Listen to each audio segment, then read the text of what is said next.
मैं जब शादी होकर ससुराल आई तो मैंने देखा वहाँ पर मेरी बड़ी ननद का राज चलता है और हर कोई उन्हीं की बात मानता था। कोई उनके सामने किसी बात पर बहस नहीं करता था। मैंने अपने पति से बात करने की कोशिश की थी। उन्होंने यही कहा कि वह जो बोले वह काम कर दो, बाकी तुम्हें कुछ बोलने की ज़रूरत नहीं है। अगर वह गलत भी बोलेगी तो हाँ कह देना।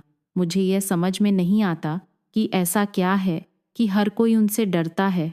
कोई भी उनको कोई बोल नहीं सकता, कोई कुछ कह नहीं दे तो वह रूठ जाती थी। यहाँ तक कि मेरे सास ससुर भी उनकी बातें मानते थे। वह जॉब करती थी पर मुझे वह पत्थर दिल ही नजर आती थी। मैं सोचती थी पता नहीं ये ऑफिस में कैसे रहती होगी, कैसे सहन करते होंगे लोग इन्हें। मुझसे तो वो ज़्यादा बात भी नहीं करती थी। उनका एक रूटीन बना था, उसमें कोई भी हस्तक्षेप नहीं कर सकता था।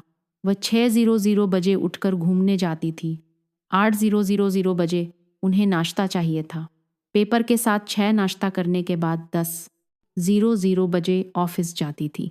ऑफिस से 4:00 बजे वापस आती थी और आकर आराम कुर्सी पर आराम करती थी। शाम को टहलने निकलती थी। उसके बाद 9:00 बजे सो जाती थी। उनका पूरा रूटीन था और सब काम टाइम टेबल से ही करती थी। मगर वह घर का कोई काम नहीं करती थी। वह मिजाज बड़ी सख्त थी। मैंने बहुत कोशिश करी। ऐसा क्या कारण है दीदी का? ऐसा रूखा व्यवहार है और सभी लोग उनकी बात मानते हैं, मगर मुझे समझ में नहीं आता था। मुझे उनसे नफरत होने लगी थी कि यह कैसी औरत है जो एक औरत को नहीं समझती। एक दिन घर पर कोई नहीं था और मेरी मौसी सास आई। जब मैंने उनसे इस बारे में पूछा, उन्होंने बताया राधिका, यह हमारी दीदी का नाम था। पहले ऐसी नहीं थी। वह बहुत ही मिलनसार लड़की थी और सबसे मिलजुल कर रहती थी, सबका काम करती थी। फिर उसकी शादी की उम्र हुई तो अच्छा लड़का और परिवार देखकर उसकी शादी भी कर दी।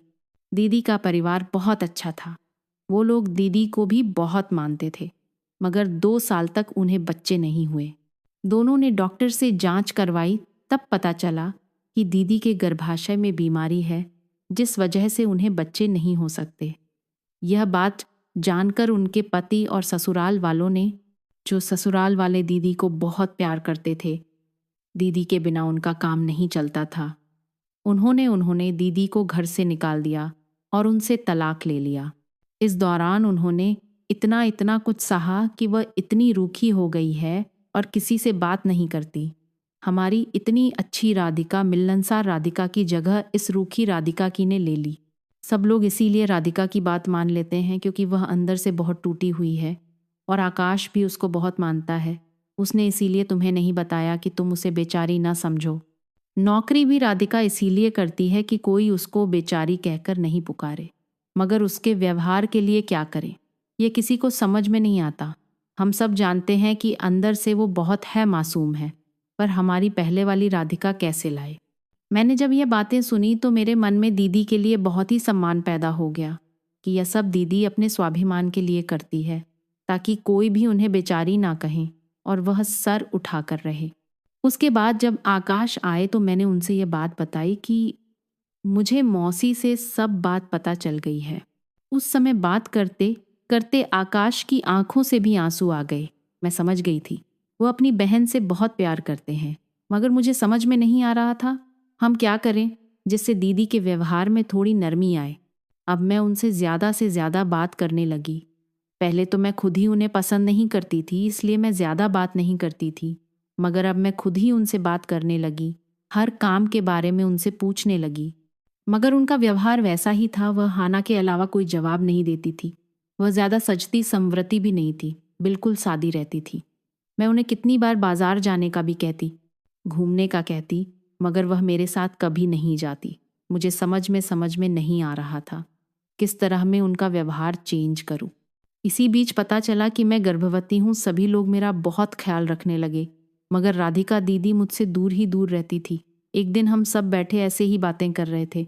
आकाश कह रहे थे उन्हें बेटा चाहिए, मम्मी जी पापा जी बातें कर रहे थे, और इसी बीच मैंने कहा कि मुझे बेटी चाहिए, बिल्कुल राधिका दीदी जैसी।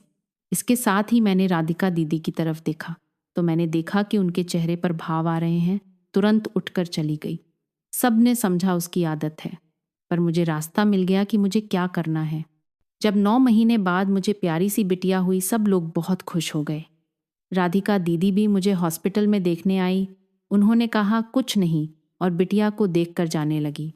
मैंने उनका हाथ पकड़ लिया और कहा कि दीदी ये नहीं चलेगा, ये आपकी बिटिया है, मैं आपको देती हूँ। इतना कहकर मैंने दीदी के हाथ में मेरी गुड़िया दे दी।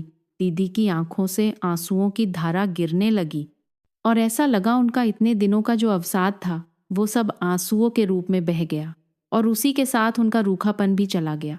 जब सब आए तो वह दीदी का बदला रूप देखकर बहुत खुश ही गए। उन्हें अपनी पुरानी राधिका मिल गई थी और आकाश गर्व भरी नजरों से मेरी तरफ देख रहे थे।